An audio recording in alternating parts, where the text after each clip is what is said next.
بسم اللہ الرحمن الرحیم۔ السلام علیکم۔ ابتدا رب العزت کے نام سے جس نے جان دی جہان دیا، اور درود و سلام محمد و آل محمد پر۔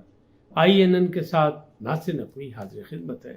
ناظرین، نواز شریف اور 12 اکتوبر کی حقیقی کہانی کیا؟ بہت سی کہانی آپ نے سنی ہوگی، لیکن میں آپ کو اندرلی کہانی دسن لگا اور جس میں 100% درست ہے۔ اس سے کوئی ناراض ہو یا خوش ہو، اس سے میرا کوئی تعلق نہیں۔ پارلیمنٹ کی بالادستی تسلیم، لیکن ابھی میدان پھر لگے گا۔ صحافی کے خلاف مقدمہ، اصلی کے نقلی، اور حفیظ اللہ نیازی کامیاب ہو گیا۔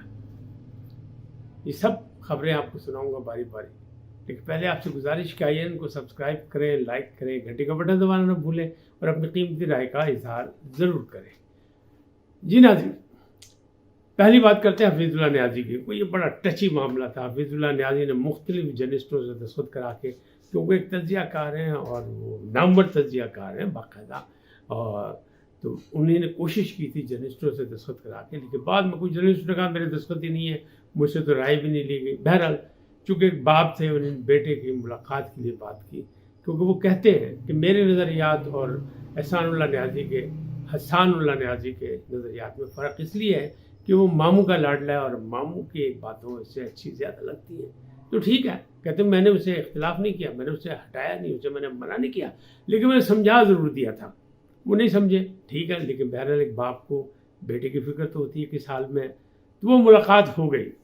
لاہور ہائی کورٹ نے بھی کہا تھا کہ فوری طور پر ملاقات کرائی جائے، تو انتظامات کیے گئے، بار بار ان کو یقین دہانیاں کرائی گئی۔ پھر وزیر اعظم یعنی نگران وزیر اعظم انوار الحق کاکڑ سے بھی ان کے پرانے تعلقات تھے، ان سے بھی ملاقات کی، مختلف جرنلسٹوں کے ساتھ مل کے انہوں نے بھی یقین دہانی کرائی تھی کہ میں کچھ کروں گا، لیکن بہرحال مسئلہ یہ ہوا کہ ملاقات ہو گئی۔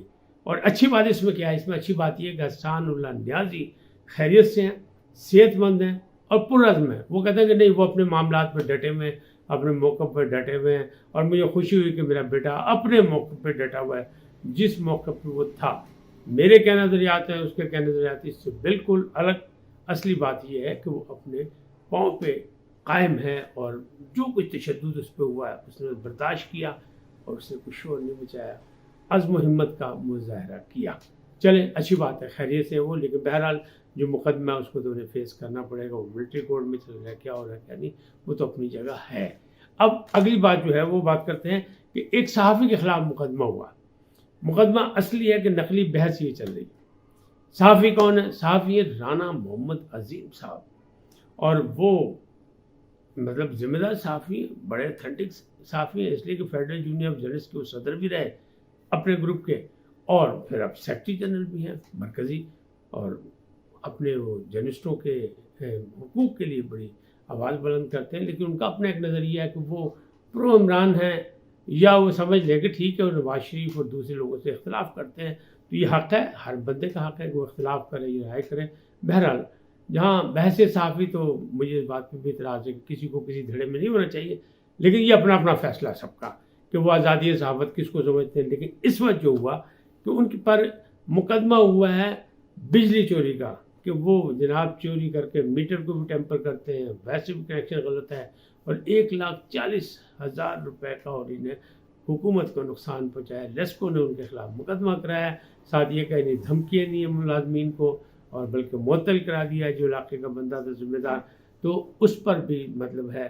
لیکن موقف یہ رانا عظیم کا بھی اور دوسری جرنلسٹ تنظیموں کا بھی کہ چونکہ وہ اس وقت حکومت یا دوسری تمام جماعتوں کے یا سابقہ حکومت جو گئی ہے، اتحادی حکومت، اس کے خلاف وہ نظریہ رکھتے ہیں اور ان کے خلاف تجزیہ کرتے تھے، لہٰذا ان کی سزا دی گئی اور ان کو دباؤ میں لانے کے لیے یہ سب کچھ کام کیا گیا۔ بہرحال چند دنوں کی بات ہے، دودھ کا دودھ پانی کا پانی ہو جائے گی ساری چیزیں۔ بہرحال ایسا ہونا نہیں چاہیے، اگر اس طرح کیا گیا تو دباؤ میں نہیں لانے کے لیے کرنا چاہیے۔ ہاں ٹھیک ہے، ہر بندے کا اپنا، اگر وہ غلط ہیں تو پھر غلط ہے، پھر مقدمہ کریں، وہ بھی فیس کریں گے، آپ بھی فیس کریں، لیکن جو کچھ ہوا وہ کوئی اچھا نہیں ہوا۔ تو پاکستان کی سطح پر یعنی مختلف جرنلسٹ تنظیموں کی طرف سے بڑا احتجاج کیا جا رہا ہے کہ یہ مقدمہ اصلی نہیں، نقلی ہے۔ اچھا، اگلی بات کرتے ہیں پھر کہ سپریم کورٹ کا آپ نے دیکھا کہ 4 دفعہ سیشن ہوا فل کورٹ، اور لائیو بھی دکھایا گیا، سب کچھ ہوا، اور آخر کار ہے تو افسوسناک، اس میں میرا دل کرتا ہے کہ میں پورا ولاگ کروں، لیکن وہ بات کروں گا چونکہ کئی دن کے گیپ کے بعد میں یہ کر رہا ہوں ولاگ، لہٰذا اس لیے میں اس وقت ابھی صرف تذکرتاً کر رہا ہوں کہ اصل میدان ابھی لگنا باقی ہے۔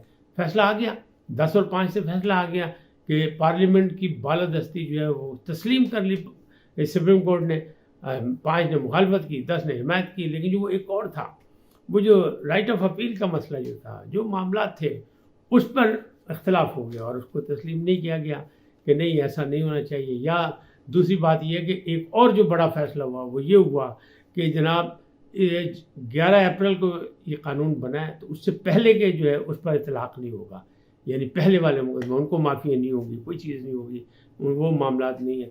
تو لیکن بہرحال وہ نواز شریف صاحب ہوں یا جہانگیر ترین صاحب وہ ریویو میں جائیں گے، ریویو کے لیے جائیں گے، وہ لازمی جائیں گے ریویو کے لیے، اور وہ بات کی بات ہے اس میں کیا ہوتا ہے کیا نہیں ہوتا، الیکشن کمیشن میں بھی وہ اپنے دائر کریں گے، جب الیکشن کی باری آئے گی تب بھی جائیں گے، وہ ایک الگ بات ہے۔ لیکن فی الحال جو ہے نا ایک پھر میدان لگے گا جو میں کہہ رہا ہوں، تو اس میں 3 4 5 درخواستیں ایسی موجود ہیں جس پر چیف جسٹس جو ہیں وہ پھر ان کو کچھ بڑے فیصلے کرنے پڑیں گے، بینچ بنانا پڑے گا۔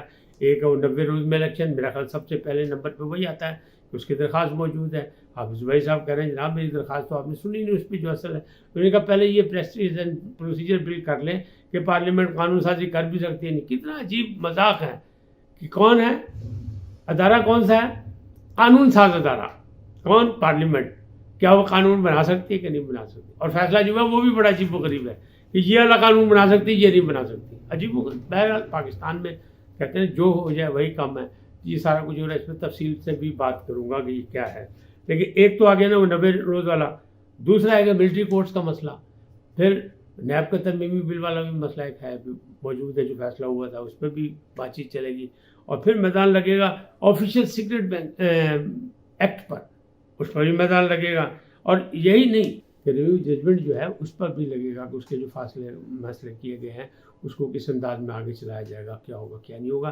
تو ایسا لگتا ہے کہ جو سال ہے، ایک سال 1 مہینہ تو گزر گیا قاضی فائز عیسیٰ کا، وہ کچھ نیا کرنا چاہتے ہیں، وہ نظام عدل کو بدلنا چاہتے ہیں، یا لوگوں کو زیادہ سے زیادہ آسانیاں پیدا کرنا چاہتے ہیں کہ انصاف جلد از جلد ملے، تو لگتا ہے رکاوٹیں بھی ساتھ کھڑے کرنے والے لوگ موجود ہیں، اور یہ معاملات چلیں گے اور پورا سال جو ہے گہما گہمی لگی رہے گی۔ لیکن بہرحال قاضی عیسیٰ صاحب جس رفتار سے شروع ہوئے لگتا ہے وہ کچھ نہ کچھ کر گزریں گے۔ اب کرتے ہیں بڑی بات کی، بڑی چیز کہ جو ہے نواز شریف صاحب، ان کی آمد، اور آمد سے پہلے 12 اکتوبر، کیونکہ گزشتہ روز 12 اکتوبر گزرا، میرا خیال تھا کہ یوم سیاہ بڑے شان و شوکت سے منایا جائے گا، بڑے جذباتی طور پہ منایا جائے گا، احتجاجی طور پہ منایا جائے گا، کیونکہ قائد آ رہا ہے، اور قائد کے آنے سے پہلے جو ہے وہ چونکہ مسلم لیگ نون کو جگایا گیا ہے، اور شہباز شریف صاحب صدر جو ہے وہ بھی یہاں موجود ہیں، مریم نواز چیف کوآرڈینیٹر بھی موجود ہیں، تو لگتا تھا کہ یوم سیاہ بڑے جوش و خروش سے منایا جائے گا کہ عامریت، یعنی اس دن ایک عامر نے شب خون مارا تھا، کیا تو اسے دن دیاڑے تھا یہ کام، لیکن بہرحال کہلاتا یہی قبضہ کیا تھا، منتخب حکومت کو چلتا کیا تھا، منتخب وزیر اعظم کو، لیکن الزام کیا تھا؟ وہ الزام ہے حقیقی کہانی کہ اس میں تھا کیا۔ الزام یہ تھا کہ نواز شریف صاحب نے پرویز مشرف صاحب کو ہٹا کے اور بٹ صاحب کو بنا دیا تھا، یعنی CNC بدل دیا تھا، اور جب پرویز مشرف صاحب جو سپہ سالار تھے وہ سری لنکا سے کانفرنس اٹینڈ کر کے واپس آ رہے تھے تو کہا گیا ان کا طیارہ روک دیا جائے۔ اب ہمارے دوست، ہمارے ساتھی بہت سے یہ کہہ رہے ہیں کہ دیکھو جی ایک بندے تھلے میں بیٹھ کے جناب جہاز اغوا کر لیا، یہ کیسا ہو سکتا ہے، لیکن یہ ہوا تھا۔ یہ ایک واقعہ ایسا ہی ہے کہ جو اس وقت کے ایئرپورٹ کے مینیجر تھے، یعنی 1999 میں، وہ میرے قریبی بندے تھے، انہوں نے بتایا کہ جس طرح موت پہ یقین کرتے اسی طرح آپ اس واقعے پہ بھی یقین کریں کہ یہ واقعہ ہوا ہے۔ اور سینیٹر رانا مقبول ابھی پچھلے دنوں انتقال فرما گئے، ورنہ وہ IG سندھ تھے، ان کے ساتھ جو کچھ ہوا وہ تو عینی شاہد تھے۔ تو بہرحال یہ ہوا تھا، پھر جہاز ان کا اترنے نہیں دیا جا رہا تھا، پھر ان کو اٹک جیل پہنچایا گیا۔ میں مختصر سی بات اس کو کر رہا ہوں کہ یہ سب کچھ حقیقت تھا۔ اگر اس پہ ٹرائل ہو جاتا تو بہت سے مسائل حل ہو جاتے، لیکن ہمارے یہی ہوتا ہے کہ چونکہ بھٹو صاحب کو صرف مشاورت کے نام پہ مطلب سزا دے دی گئی، پھانسی چڑھا دیا گیا، تو یہاں بھی یا تو حکم تھا نواز شریف صاحب کا۔ اس دن میں نے جب یہ خبر آئی کہ بٹ صاحب کو بنا دیا گیا سپہ سالار اور انہیں اپنے من پسند جنرل کو بنا لیا، تو اس پر میں نے مختلف رائے لینے کی کوشش کی. اس وقت میں ایک نیوز ایجنسی میں نیوز ایڈیٹر تھا، تو میں نے مختلف شخصیات سے رابطہ کیا. سب سے جو دلچسپ بات تھی وہ تھی سابق گورنر پنجاب محمد اظہر صاحب، میاں محمد اظہر، حماد اظہر کے والد.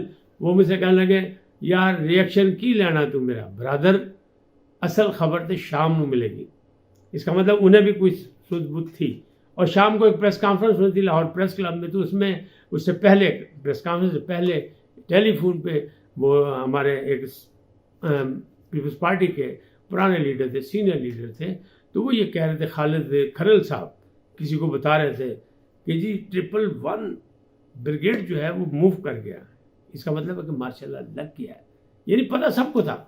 لیکن جب شام کو دیکھا تو جناب میاں اظہر صاحب مٹھائیاں بانٹ رہے. جب ان سے میں ملنے گیا، چلو یہ خبر آ گئی، اب بتاؤ کیا لگے. میں نے کہا تھا، حالانکہ میں ان سے کہہ رہا تھا کہ نواز شریف صاحب کا ہاضمہ بہت اچھا ہے، کیونکہ کشمیری بچے ہیں تو ہضم بہت سی چیزیں کر جاتے ہیں.